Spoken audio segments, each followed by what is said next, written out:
Panginoon, alam kong darating ang mga idinadasal ko sa iyo. Panginoon, salamat sa lahat ng mga blessings mo na ibinibigay sa amin. Salamat sa patuloy mong pagbibigay ng pag-aalaga sa amin.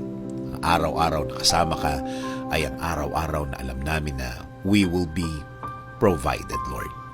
Alam po namin ang sitwasyon ngayon ay problemado pero hindi kami sa sitwasyon namin nakatutok, kundi sa inyo na, Panginoon namin, na kayang magbigay ng mga pangangailangan namin, Lord. Ikaw na laging tumutulong sa amin, Lord.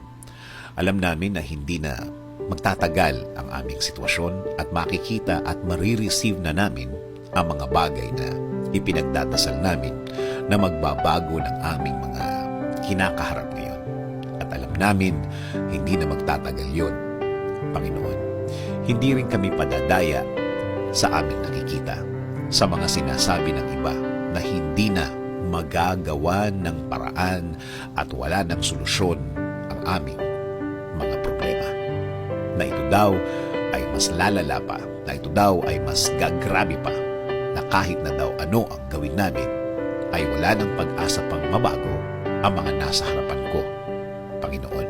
Kung salita lang nila ang aming pakikinggan, kung mga sinasabi nila ang aming iisipin, Lord, para ko lang pinahina ang faith ko sa inyo, Lord.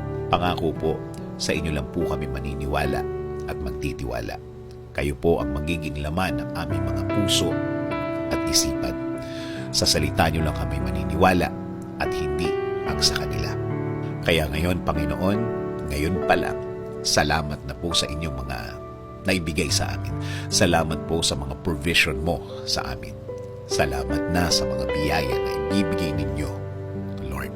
Kasama din po ng pasasalamat ng mga ibibigay ninyo sa akin at sa amin, Panginoon. Alam po namin na ang mga bagay na ibibigay ninyo sa amin ay hindi na magtatagal. Hindi na magtatagal ang aming pag-aantay. Salamat din po kasi alam po namin na hindi lang kami ang ibibless nyo.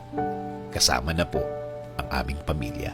Sila rin po ay makakatanggap ng biyaya ninyo, Panginoon. Alam po namin na hindi nyo rin sila pababayaan, Lord. And Lord, please bless our country. Kayo na po, Panginoon, ang bahala sa aming bayan. Please bless our government officials, Lord. Lead them and guide them always. Provide them with more wisdom. Give them the strength that they need, Lord. Lord, maraming salamat sa lahat. Sa lahat ng inyong ibinigay at ibibigay sa aming sarili, sa aming pamilya, at sa aming bayan.